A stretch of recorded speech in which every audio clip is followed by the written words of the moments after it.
Hello दोस्तों, स्वागत है एक बार फिर से आपका अपने YouTube चैनल पर। मैं अजय कुमार स्वागत करता हूं आज के नए वीडियो में, जिसका टॉपिक है वायुमंडल। आज हम लोग वायुमंडल से संबंधित वो सारी जानकारी को जानने का प्रयास करेंगे जो अक्सर एग्जाम में पूछे जाते हैं। और अगर हम वायुमंडल की बात करें तो वायुमंडल से पहले हम बात करते हैं पृथ्वी की, कि पृथ्वी पर हमें 3 चीजों के बारे में पढ़ना होता है। वह क्या क्या है तो उसे हम देखते हैं।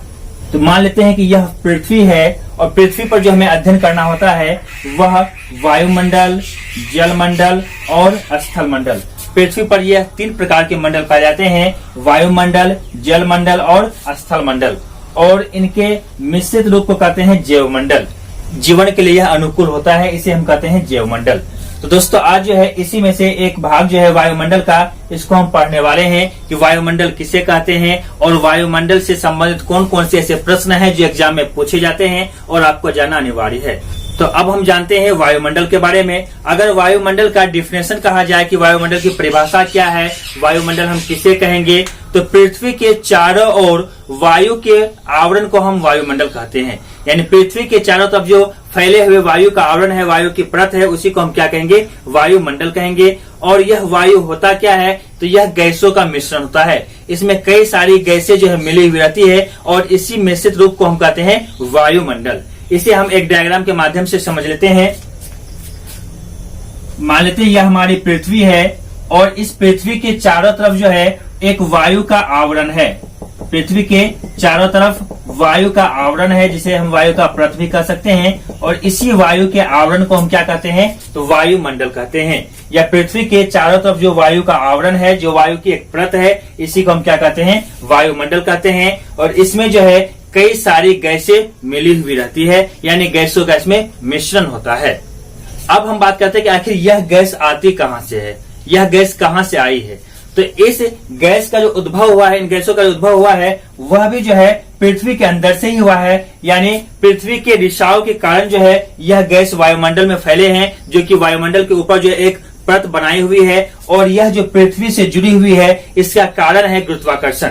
पृथ्वी की गुरुत्वाकर्षण के कारण जो है यह गैसें पृथ्वी से जुड़ी हुई रहती है, जो कि वायुमंडल में एक परत पर परत बना के रहती है। जो भारी गैसें होती है वह नीचे, जो हल्की गैसें होती है वो ऊपर।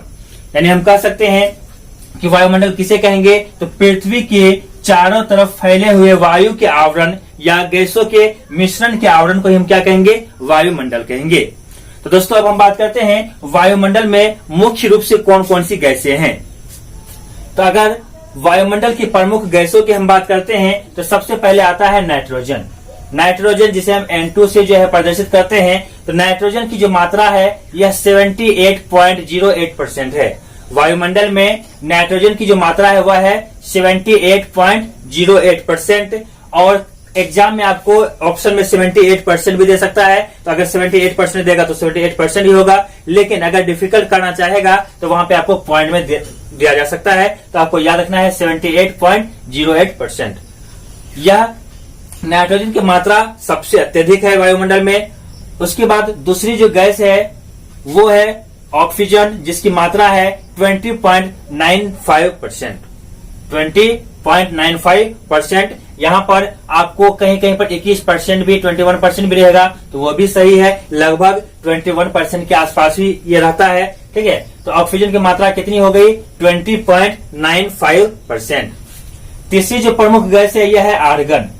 यह आर्गन जो है इसकी मात्रा है 0.93%। आर्गन की मात्रा कितनी है वायुमंडल में, 0.93%। इसके बाद चौथी जो गैस है वो है CO2 यानी कार्बन डाइऑक्साइड, जिसकी मात्रा है 0.03%। यह जो है वायुमंडल में उपस्थित कुछ प्रमुख गैसें हैं। इसके अलावा भी और सारी गैस हैं, लेकिन यह इनमें से प्रमुख है जो कि एग्जाम में अक्सर पूछे जाते हैं। तो आपको जो है एग्जाम की दृष्टि से यह याद रखने हैं कि किस गैस की मात्रा कितनी है, क्योंकि यह एग्जाम में पूछे जाते हैं और बहुत ही महत्वपूर्ण है। तो एक बार पुनः देख लेते हैं। नाइट्रोजन 78.08%, ऑक्सीजन 20.95%, आर्गन 0.93%, CO2 यानी कार्बन डाइऑक्साइड 0.03%। यह कुछ प्रमुख गैसें हो गई जो कि वायुमंडल में पाई जाती है। इसके बाद हम इन गैसों के बारे में कुछ खास बातों को भी जानते हैं कि क्यों यह गैस महत्वपूर्ण है या किस चीज के लिए जो है इनका प्रयोग किया जाता है।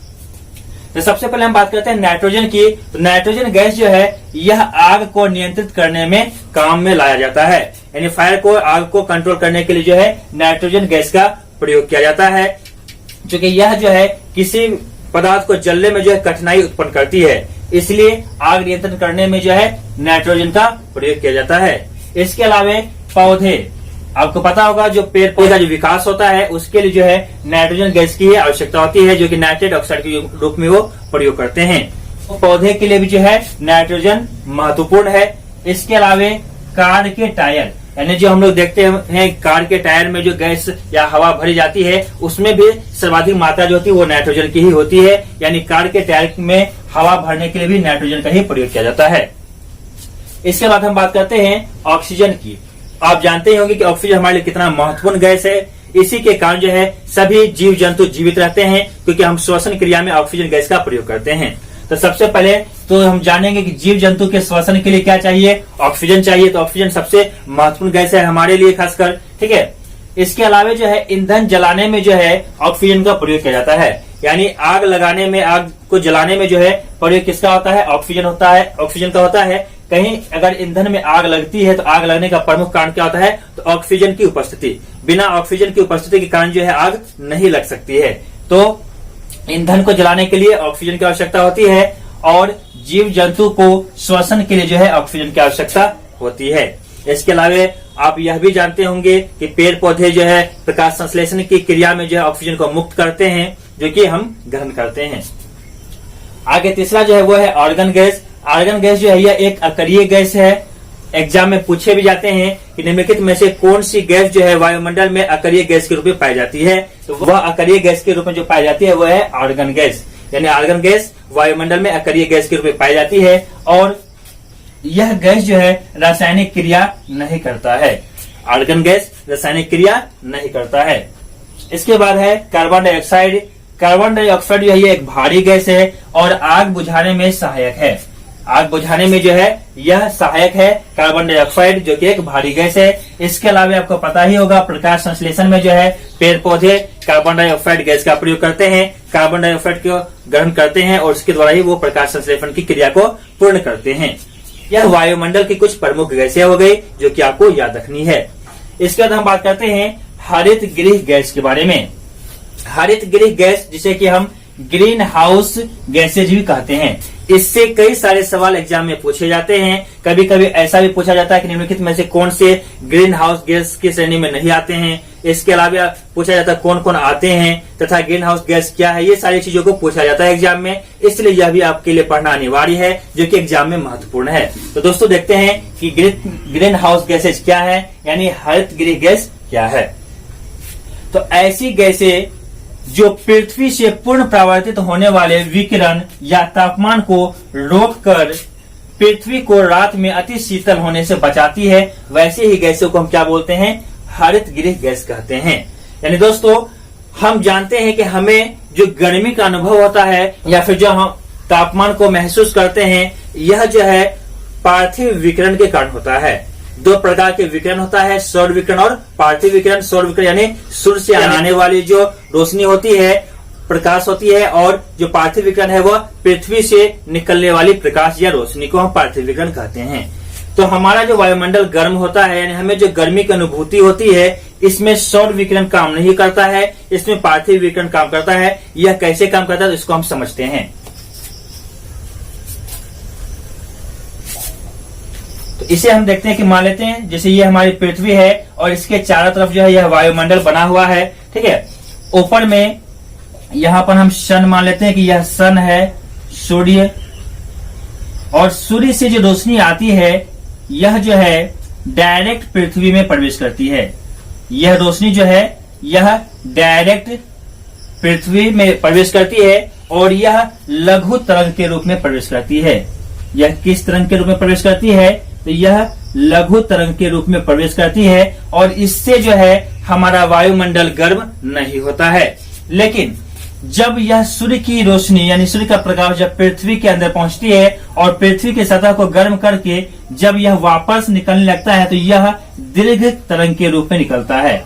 यह दीर्घ तरंग के रूप में निकलता है, जिसके कारण जो है हमें गर्मी की अनुभूति होती है, यानी तापमान का पता चलता है।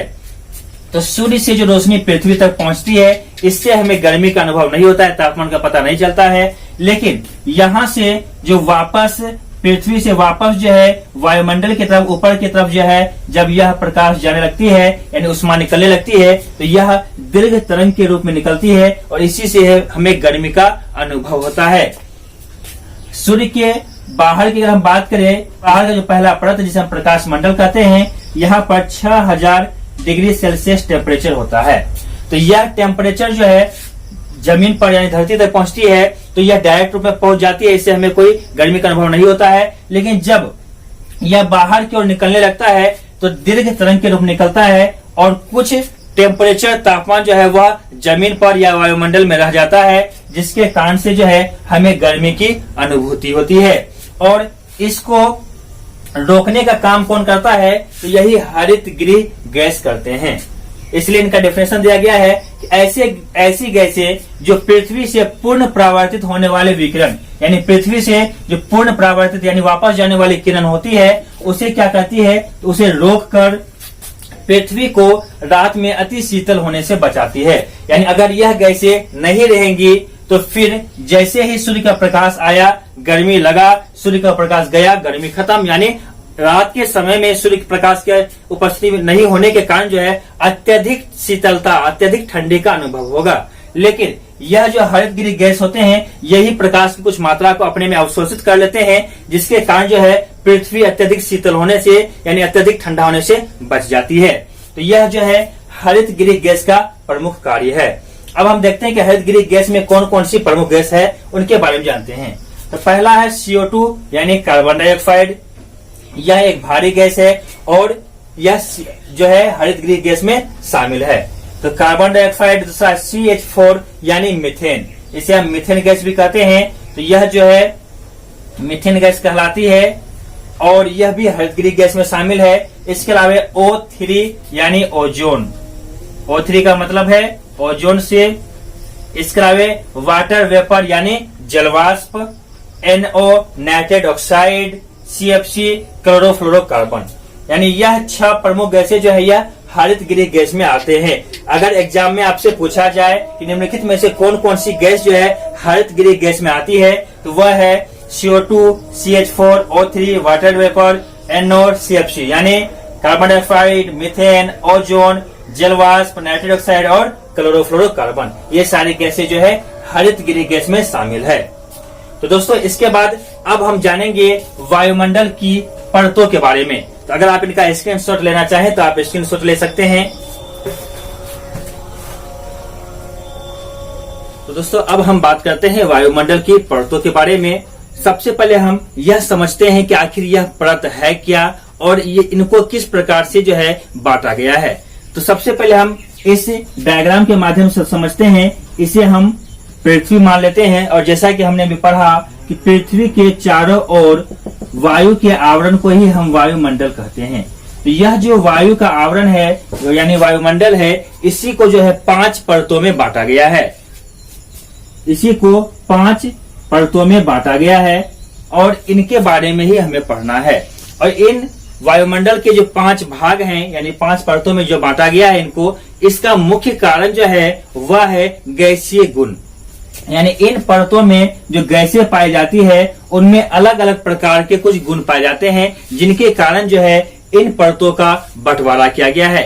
तो अब जो है हम इन 5 प्रमुख परतों के बारे में पढ़ेंगे और क्या क्या खास बातें हैं जो एग्जाम में पूछे जाते हैं उनके बारे में हम समझने का प्रयास करेंगे। तो दोस्तों हम इस डायग्राम के माध्यम से समझते हैं कि किस प्रकार से वायुमंडल में परतों का निर्माण हुआ है।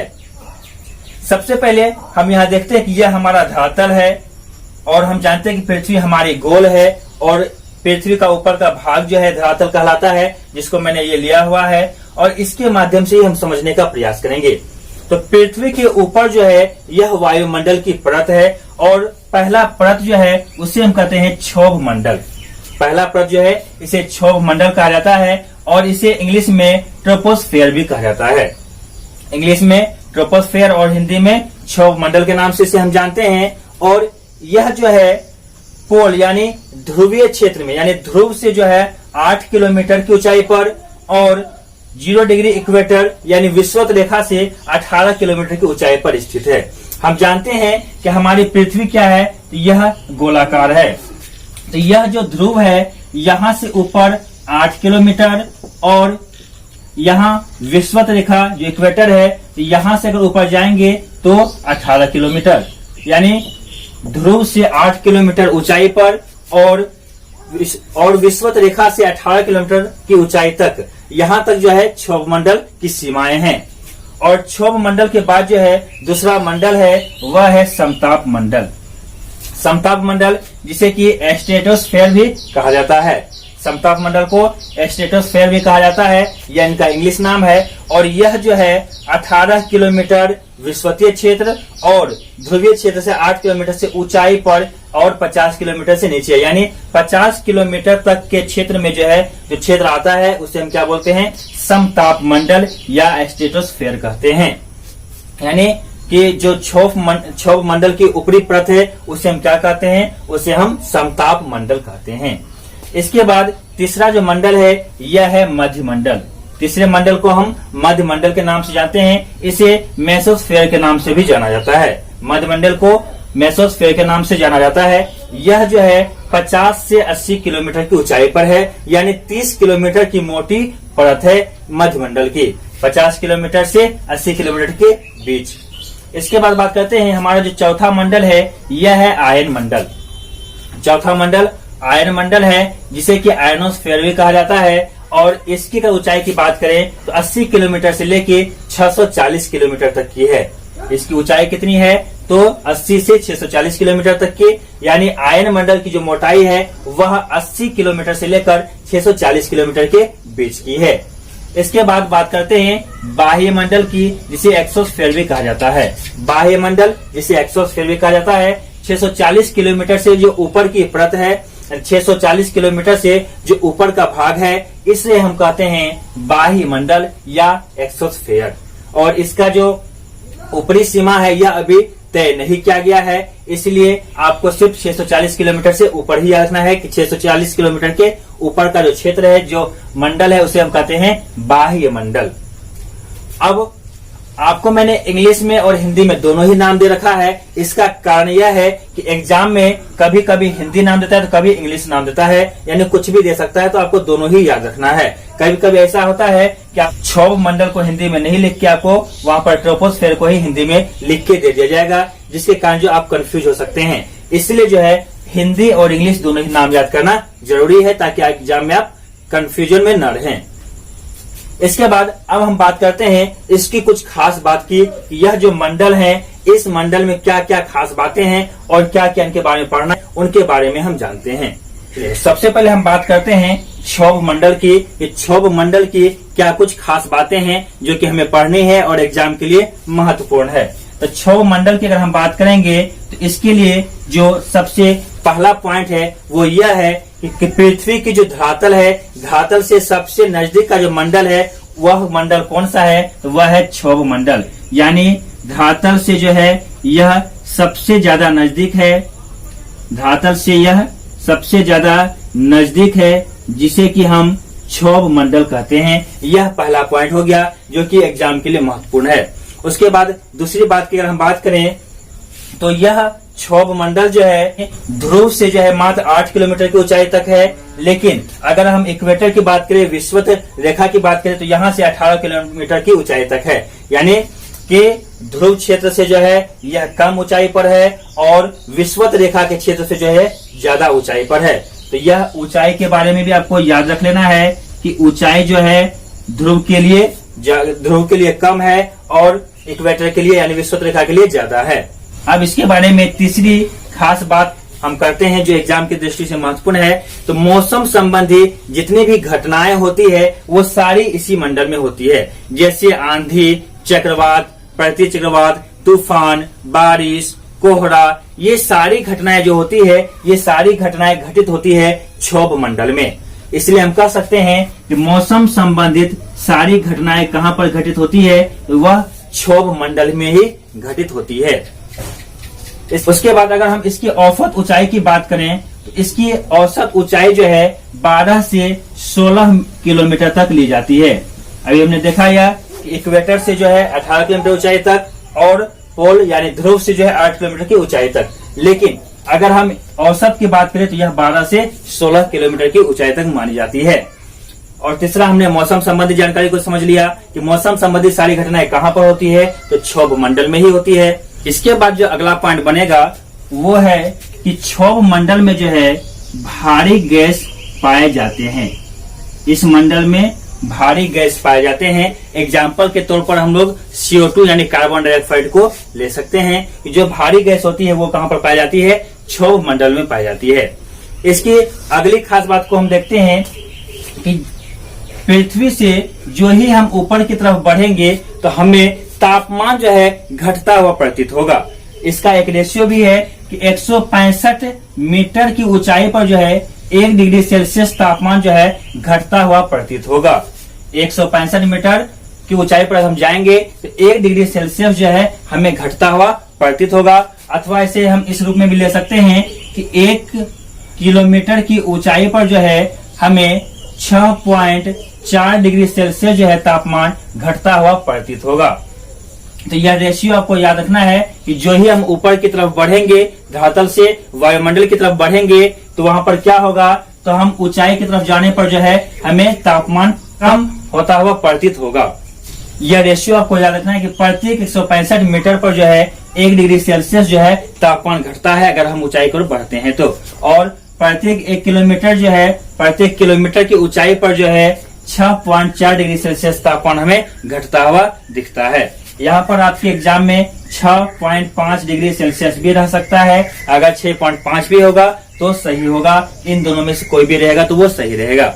और इसका कारण क्या है, तो इससे पहले हम लोग जान चुके हैं कि पृथ्वी पर जो सूर्य की प्रकाश आती है वह पृथ्वी ऑब्जर्व करती है, वह लघु तरंग के रूप में आती है। और जब पृथ्वी से वापस जो है वायुमंडल की तरफ जाती है तो दीर्घ तरंग के रूप में जाती है, जिसके कारण जो है हमें गर्मी का अनुभव होता है। तो इसलिए जो ही हम ऊपर की तरफ जाएंगे हमें गर्मी कम लगेगा और नीचे की तरफ हमें गर्मी ज्यादा अनुभव होगा।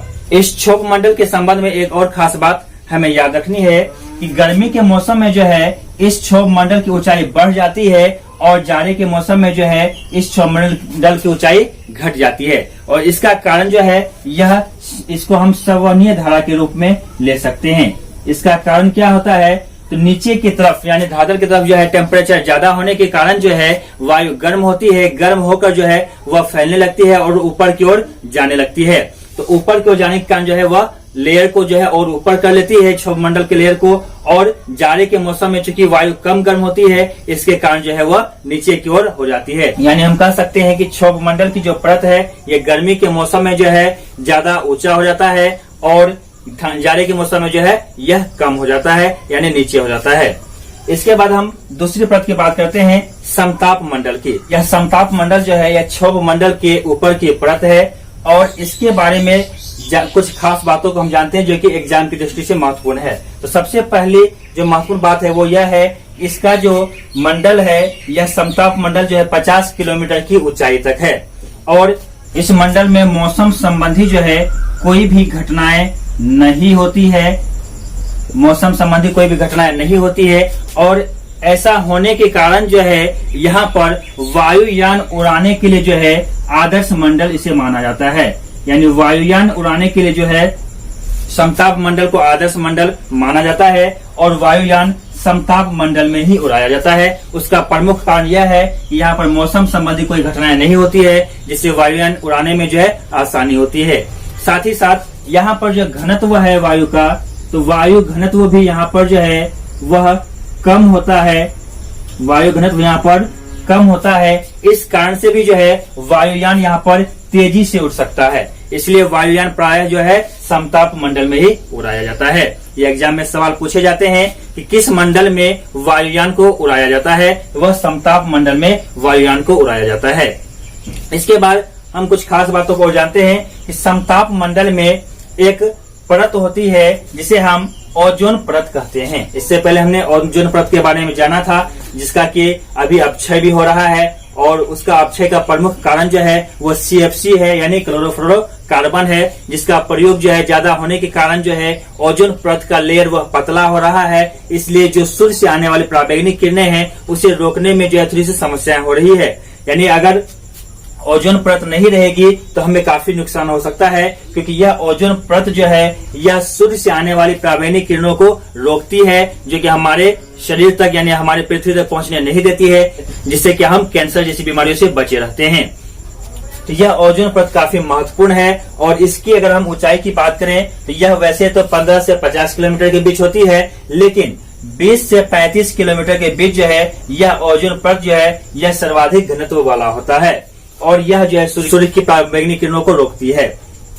तो ओजोन परत के बारे में कुछ खास बातों को जान लेते हैं कि यह जो ओजोन परत है इसमें बताया जा रहा है कि छिद्र हो रहे हैं, या फिर आपने सुना होगा कि ओजोन परत पतला हो रहा है। उसका प्रमुख कारण जो है वो है CFC यानी क्लोरोफ्लोरोकार्बन। और इससे होने वाले नुकसान को देखते हुए जो है अब CFC के जगह पर एक अलग गैस का प्रयोग किया जाता है, फ्रेयोन का। और ये जो गैसें हैं यह शीतलक गैस है, यह शीतलक गैस है। जो CFC गैस है यह शीतलक गैस है, जो कि AC रेफ्रिजरेटर वगैरह में प्रयोग किया जाता है। तो इसके जगह पे अब फ्रेयोन का प्रयोग किया जा रहा है। इसके अलावा R22 का प्रयोग हो रहा है तथा सर्वाधिक मात्रा में R32 का प्रयोग किया जा रहा है। तो अब जो है शीतलक गैस के रूप में फ्रेयोन, R22 और R32 का प्रयोग किया जा रहा है, और CFC को जो है बैन कर दिया गया है, क्योंकि इससे ओजोन परत को काफी क्षति हो रही थी। तो यह समताप मंडल के बारे में कुछ खास बातें हैं जो कि हमें याद रखनी है। इसके बाद हम बात करते हैं, अगला जो मंडल है वह है मध्य मंडल। इसके बारे में जो कुछ महत्वपूर्ण बातें हैं उनके बारे में जान लेते हैं। तो सर्वप्रथम इसकी जो ऊंचाई है वह 50 किलोमीटर से 80 किलोमीटर तक है। मध्य मंडल यानी मेसोस्फीयर की जो ऊंचाई है वह 50 से 80 किलोमीटर की है। और यहाँ की जो खास बातें हैं वो यह है कि इस मंडल में प्रवेश करने के बाद ही तापमान में अचानक से गिरावट आती है, और यह -100 डिग्री सेंटीग्रेड तक देखने को मिलता है, जो कि वायुमंडल की यह निम्नतम तापमान है।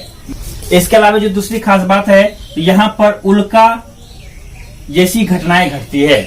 उल्का संबंधी घटनाएं कहाँ पर घटती है? तो यह मध्य मंडल में ही घटती है। उल्का संबंधी घटनाएं क्या है?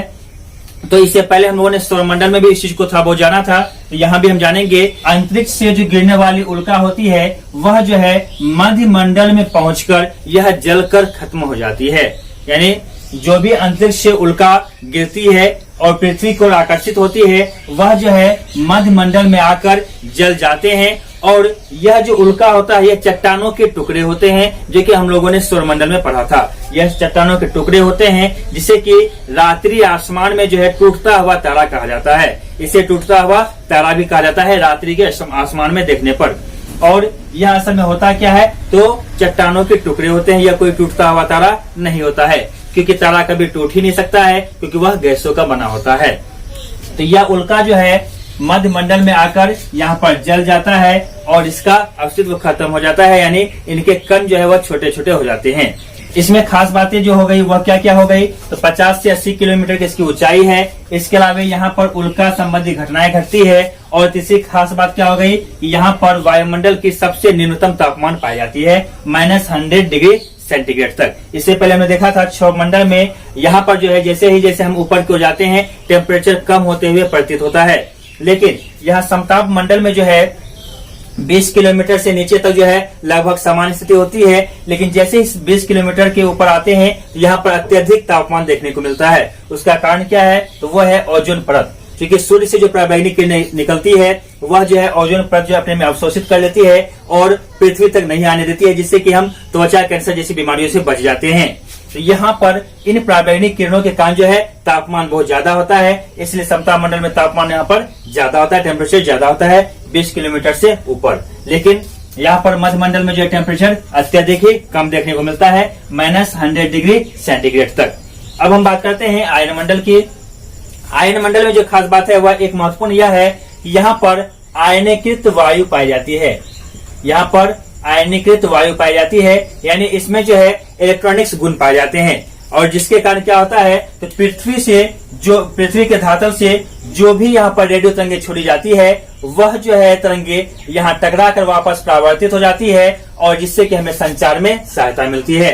यानी जो यह आयन मंडल है, यहाँ पर आयनिकृत गुण पाए जाते हैं, जिसके कारण जो है पृथ्वी से छोड़ी जाने वाली रेडियो तरंगे जो है इस आयन मंडल में पहुंचकर यहाँ से टकराकर वापस परावर्तित होती है और इसके कारण क्या होता है, हमें संचार में सहायता मिलती है। तो आयन मंडल के संबंध में जो है यह आपको याद रखना है कि यहाँ पर विद्युत आवेशित कणों की जो है वह अधिकता होती है, यानी विद्युत आवेशित जो कण है उनकी अधिकता यहाँ पर पाई जाती है, जिसके कारण जो है यहाँ से जो है जो भी तरंगे आती है, रेडियो तरंगे धरती पर से वह वापस परावर्तित हो जाती है। अब हम बात करते हैं अगला जो हमारा मंडल है वो है बाह्य मंडल। बाह्य मंडल जो कि 640 किलोमीटर से ऊपर है। इससे पहले आयन मंडल जो कि 80 किलोमीटर से 640 किलोमीटर तक है और 640 किलोमीटर से जो ऊपर है उसे हम कहते हैं बाह्य मंडल। बाह्य मंडल की अब कुछ खास बातों को हम जान लेते हैं कि इसमें क्या क्या खास है। तो बाह्य मंडल में जो है यहाँ पर मुख्य रूप से हल्की गैसें पाई जाती हैं, जैसे हीलियम, हाइड्रोजन, नाइट्रोजन। जो हल्की गैसें होती है वह कहाँ पर पाई जाती है, बाह्य मंडल में पाई जाती है। इससे पहले हमने देखा था कि क्षौभ मंडल में जो है भारी गैस पाई जाती है और यहाँ पर हम देख रहे हैं कि यहाँ पर हल्की गैस पाई जाती है। और यहाँ पर जो हल्की गैस पाई जाती है वह भी जो है एक लेयर में पाई जाती है, यानी ऊपर नीचे करके परत में पाई जाती है। और इसका जो मुख्य कारण है, दो मुख्य कारण है। पहला जो मुख्य कारण है वह है पृथ्वी का गुरुत्वाकर्षण की कमी।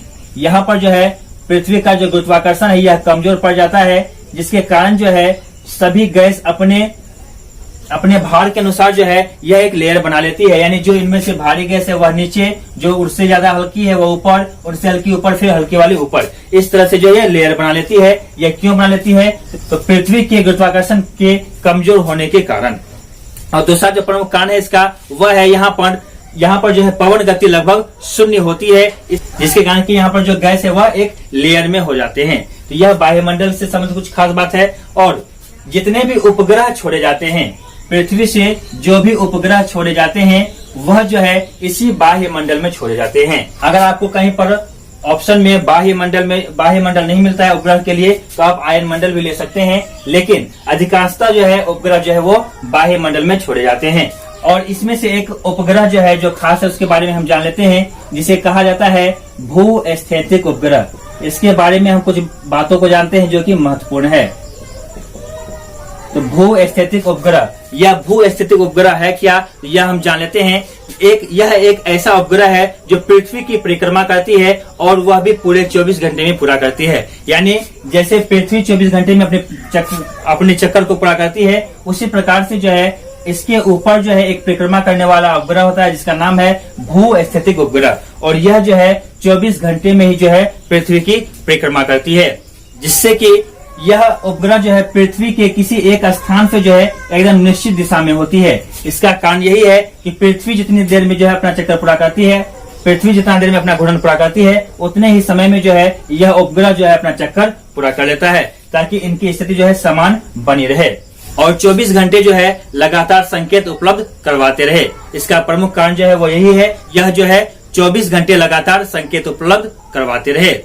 और अगर इस उपग्रह की हम ऊंचाई की बात करें तो यह समुद्र तल से जो है 35,800 किलोमीटर की ऊंचाई पर है।